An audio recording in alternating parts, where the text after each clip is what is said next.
জয়গুরু জয় মা কালী। বন্ধুরা কেমন আছেন সবাই? আশা করছি সবাই খুব ভালো আছেন। আমিও বেশ ভালো আছি। আজ শনিবার আর এখন বাজে সকাল 6টা। তো সকাল 6টার সময় উঠে বাইরে চলে এলাম প্রথমেই, কারণ এখনও কেউ ঘুম থেকে ওঠেনি। তো সৌভিক ঘুমিয়ে আছে, সৌম্য ঘুমিয়ে আছে, আপনাদের দাদাও ঘুমিয়ে আছে। তো সেই জন্য বাইরে এসে এই যে ব্রাশ করছিলাম, তারপরে এই যে একটা গাছকে দেখলাম যে একটু হেলে গেছে, কুমড়ো গাছ হয়েছে একটা, তো সেটাকেই এখন বেঁধে দেব। বাড়িতে এখন মিস্ত্রি দাদারা যেহেতু কাজ করছে না, সেই জন্য ওদেরকে রেখে আমি বাগানে যেতে পারছি না। তো বাগানে তো অনেক গাছপালা দিয়েছিলাম, কিন্তু এই যে যত্নের অভাবে বোধহয় সেগুলো মারাই যাচ্ছে। শুধু তো গাছগুলো পুঁতে দিলে হবে না, সেগুলোকে আবার যত্ন করতে হয়। তো গোড়াতে মাটি দিতে হয়, একটু সার জাতীয় পাতা পচা বা সবজির খোলা পচা এগুলোই দিতে হয়। তো যাওয়া হচ্ছে না, হয়তো সেগুলো মারাই গেছে। তো যাই হোক, ওইদিকে দেখুন ওই গাছটাকে একটু বেঁধে দিলাম, তারপরে এখানে একটু পায়চারি করছি। আসলে সকালবেলাটা উঠলে না কেমন যেন মনে হয় যেন একটু বসে থাকি, আরও একটু ঘুম ঘুম পাচ্ছে। সেই জন্য ভাবলাম যে একটু জোরে জোরে হাঁটাহাঁটি করি, তাহলে ঘুমটাও ছেড়ে যাবে আর কাজে এনার্জি আসবে। আগে এভাবে করে সবসময় হাঁটাহাঁটি করা হতো, তারপর সকাল হলেই ব্যায়াম করা হতো। এখন না তেমন একটা সময় পাওয়া যায় না, আর সেই জন্য এগুলো করাও হয়ে ওঠে না।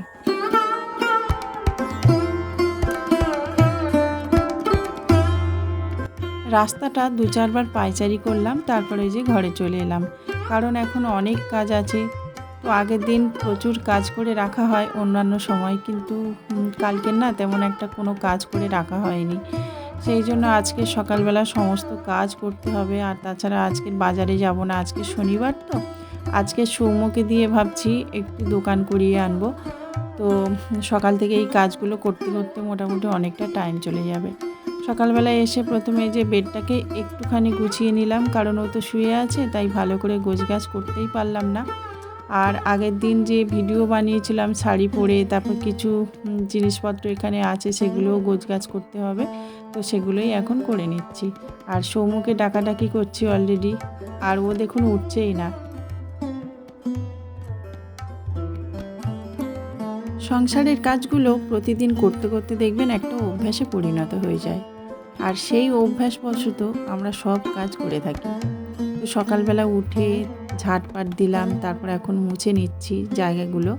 তো সকালবেলা তো এই কাজগুলো করতেই হয়। তারপরে বাসন মাজা আছে, টিফিন তৈরি করা আছে, তারপর আবার দুপুরের খাবার, সব কিছুই মোটামুটি দেখবেন সময় সময়ে করতে হয়। রাতেই আমি সবসময় বাসনটা মেজে রাখার চেষ্টা করি, কিন্তু কালকের না মাজা হয়নি। তো এই যে আজকের মেজে উপর দিয়ে রাখছি এখন। আর সৌম্যকে বাজার পাঠিয়েছিলাম, বাজার নয় দোকান। তো ও দোকান থেকে এনেছে চাউমিন। তো সেই জন্য ভাবলাম সকাল সকাল টিফিনটা বানিয়ে নিই।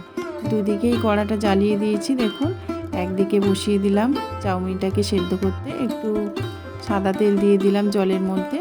আর যতক্ষণে এই যে চাউমিনটা একটু সেদ্ধ হবে, ততক্ষণে একটু করে আলু কেটে নেব। ঘরে কোনো সবজি নেই চাউমিনে দেওয়ার মতো, আর তাছাড়া শশাও নেই যে দেব। তো ভাবলাম যে একটু আলু ভেজে আর চাউমিনে দিই, তাহলে কিন্তু অন্তত একটু খেতে ভালো লাগবে। আর আজকে শনিবার, সেই জন্য তো ডিম দেবই না। তো সেই জন্য একটু আলু ভাজলাম ওইদিকে, আর এদিকে দেখুন চাপিয়ে দিলাম চাউমিনটাকে ভাজতে।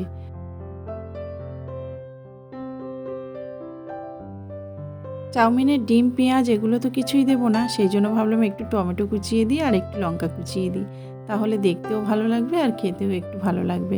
তো আপনাদের দাদা এখনও কিন্তু ডিউটিতে যায়নি। তো আমরা সবাই মিলে একসাথে বসে ওই জন্য টিফিনটা করে নিলাম। প্রায় সময় আগে করতাম মোচার চপ, এখন তো অনেক দিন যাওয়া হয়নি বাগানে, আর মোচা হয়েছে কি না সেটাও জানা যায়নি। তো এই যে মোচার চপ করার জন্য আমি আলাদাভাবে কিনে রেখেছিলাম ধনে, তারপর জিরে, এগুলো ভেজে তারপর ওই যে লঙ্কার সাথে ভেজে আর একসাথে গুঁড়ো করে রেখে দিতাম। আর যখন মোচা থাকতো তখন মোচার চপ তৈরি করতাম এই মশলাটা দিয়ে। অনেক দিন ধরে কেনা রয়েছে এই ধনে আর জিরেটা, তো এটাকে আর ভাঙা হয়ে ওঠেনি। তো ভাবলাম আজকে রোদ্দুরে দিয়ে তারপর এটাকে গুঁড়ো করে রেখে দেব। তো দেখুন অল্প অল্প কিন্তু দেখছি ভগ্ন মতো ফুটে গেছে, সেই জন্য ভাবলাম একটু রোদ্দুরে দিই। আর এই কুলোটা এনেছি জানেন তো বাপের বাড়ি থেকে, ভীষণ ভালো লেগেছে এই কুলোটা দেখে। দেখলাম এক জায়গায় পড়েই ছিল। আমি এনেছিলাম কুলোটাকে একটু নকশা করার জন্য। তারপর ভাবলাম যে এই কুলোটা তো ভালো আছে, এরকমভাবে ঝাড়ার কাজে লাগালেও হয়। তো সেই জন্যই দেখুন আজকের ব্যবহার করছি। আর ভীষণ ভালো ঝাড়া হচ্ছে জানেন তো। আমার বাপের বাড়িতে তো ধান চাষ রয়েছে, কড়াই চাষ রয়েছে। আর ছোটোবেলাতে যখন দেখতাম মা এভাবে কুলো দিয়ে কিছু ঝাড়াঝুড়ি করছে, তখন খুব ইচ্ছা হতো ঝাড়াঝুড়ি করতে। কিন্তু মা তো তখন দিত না। আর যখন না মা একটু ফাঁক বুঝে উঠে যেত, তখন আমি এরকমভাবে বসে পড়তাম কুলো দিয়ে ধান ঝাড়তে। কিন্তু যাই হোক, ছোটোবেলাতে এইগুলোই করেছি। আর এখন এই ছোট্ট কুলো দিয়ে ঝাড়তে বসে সেই সব কথাগুলোই মনে পড়ছে।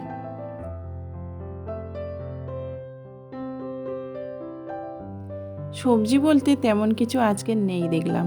তো সোয়াবিন বড়ি এনেছে সৌম্য দোকান থেকে। আর ভাবছিলাম যে একটু শাক তুলবো, শাক তুলে ভাজবো। ও আজকে তো বাজারে যাবই না, সেই জন্য ভাবলাম যে একটু শাকও তুলি। আর তাছাড়া এখানে এই যে একটা ভাড়া মতো করে দিয়েছি, এখানে উঠেছে একটা কাঁকরোল গাছ, তারপর কিছু কুমড়ো গাছ, একটা পুঁইশাক গাছ। আর এখানে এত ওই হলকলমি যেগুলো বলে না, সেগুলো হয়েছে যে ওই গাছগুলো একদম ঢেকে দিচ্ছে। তো সেই জন্য ওই গাছগুলোকে ছাড়িয়ে দিয়ে এলাম। আর সাথে সাথে একটা কাঁকরোল হয়েছিল, সেটাও তুলে নিলাম। আর এই যে শাক তুললাম ঝুড়ি ভর্তি করে, এখন চললাম বাড়ির দিকে।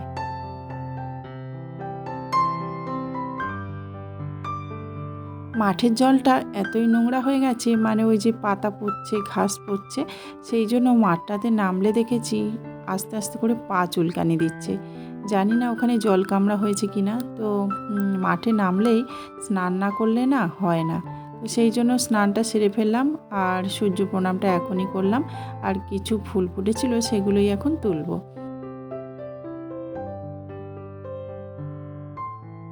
ভীষণ জোরে হাওয়া দিচ্ছে, বোধহয় বৃষ্টি নামবে। তো ওই যে রুমালগুলো একটু ঢাকা হয়ে গেছিলো, তো সেইটাকে ঠিক করে দিলাম। আর এই ফুলটা দেখুন কত সুন্দর ফুটেছে। আর হলুদ ফুলটা ফুটছেই না, কখন ফুটবে সেই আশাতেই আছি। আর এদিকে এই ফুল কয়েকটা ফুটেছে। আসলে এরকম রং বেরঙের ফুল নিয়ে পুজো দিতে না বেশ লাগে। তো চলুন, কয়েকটা ফুল হয়ে গেছে, এখন পুজোটা সেরে ফেলি।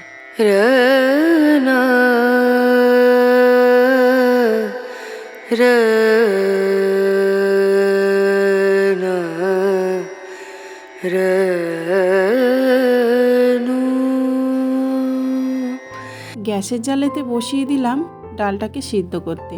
তো একটু সর্ষের তেল দিয়ে ভেজে তারপর ডালটাকে সিদ্ধ করতে বসিয়ে দিলাম। এটা সিদ্ধ হতে থাক। আর ততক্ষণে আমি বাইরের উনানে করে নেব ভাতটা।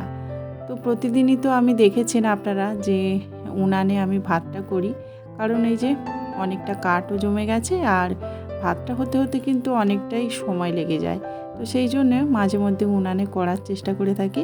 আর ওই যে শাকগুলো তুলেছি, এখানে বসে বসে বাছাবাছিটা করে নেব।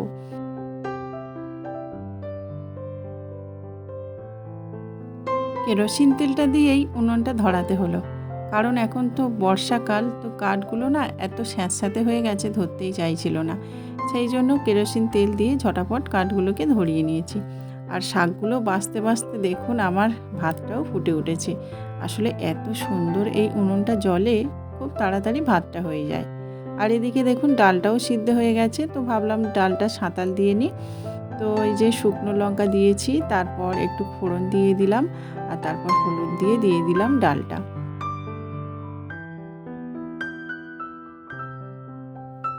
একদম সিম্পল সাদামাটা করে রান্না করে নিয়েছি। এই যে লবণটা দিয়ে দিলাম। আর ডালটা ওদিকে যতক্ষণ ফুটবে ততক্ষণ এদিকে দেখুন আমি শাকটাও কেটে নিয়েছি। আর একটা ডালনা কেটে নিচ্ছি। আজকে নিরামিষভাবে একটা ডালনা বানাবো। গাছের একটা কাঁকরোল হয়েছিল বললাম না, সেটাই এখন কাটছি। আর তার সাথে সাথে একটু কুমড়ো কেটেছি, একটু পটল কেটেছি, একটু আলু কেটেছি। ওটা দিয়েই আজকে নিরামিষভাবে একটা ডালনা বানিয়ে নেব। আগের দিন আমি কুমড়োটা কিনেছিলাম, তো আজকের না রান্না করলে না পচে যাবে। আর কুমড়োটা এমন জায়গায় রাখা ছিল যে দেখতেই পাইনি যে এই কুমড়োটা ছিল বা পটলটা ছিল। তো যাই হোক, এদিকে আবার মিস্ত্রি দাদাদের জন্য চাও করে নিয়েছি। আর তার সাথে সাথে দেখুন 1 গ্লাস চাটা বাড়তি হয়ে গেছে। সংসারের কাজগুলো করতে করতে যেমন আমাদের অভ্যাসে পরিণত হয়ে যায়, তেমন কিন্তু সংসারে থাকতে থাকতে আমাদের কিছু বদ অভ্যাসও জমে যায়। যেমন ধরুন এই চা খাওয়াটা, তো আগে তো আমি খুব একটা চা খেতাম না, কিন্তু এখন এই যে মিস্ত্রিদের চা দিচ্ছি আর মাঝে মধ্যেই চা দিতে হচ্ছে, তো 2-1 কাপ করে বেশিও হয়ে যাচ্ছে। আর সেই বেশি চাটা খেতে খেতে একদম অভ্যাসে পরিণত হয়ে গেছে, জানেন তো। তো মাঝে মধ্যেই এরকমভাবে দেখছি চা বেশি হচ্ছে আর আমি খেয়ে নিচ্ছি, আর এখন চা না খেলেই যেন ভালোই লাগছে না। আকাশে দেখছি ভীষণ পরিমাণে মেঘ জমেছে, এক্ষুনি বোধহয় বৃষ্টি নামবে। এদিকে আমি যে এই যে মশলাগুলো রোদ্দুরে দিয়েছি সেগুলো তো তোলা হয়নি, তো সেই জন্য ঝটপট করে তুলে নিচ্ছি। তাড়াহুড়ো করতে গেলে কিন্তু সব কাজই বেসামাল হয়ে যায়। ওই দেখুন কি অবস্থা করছি আমি। তো যাই হোক, তাড়াহুড়ো করে করছি বলে অনেকটা মশলা কিন্তু মেঝেতেই পড়ে যেত। ভাগ্যিস কুলোর ওপরে ফেলেছিলাম বলে অতটা মেঝেতে ছড়ায়নি। তো যাই হোক, মশলাগুলো তো তুললাম, এখন এই যে কাপড়গুলো তুলে নিলাম আর এখন সজ্জা চলে গেছি নিচে। আর সঙ্গে সঙ্গে দেখুন কতটা পরিমাণে বৃষ্টি এসছে। মিস্ত্রি দাদাদের সাইকেলটা ভিজে যাচ্ছে। আর দেখুন প্রচণ্ড পরিমাণে বৃষ্টি হচ্ছে, একদম জল জমে গেছে আমাদের গেটের সামনেটা।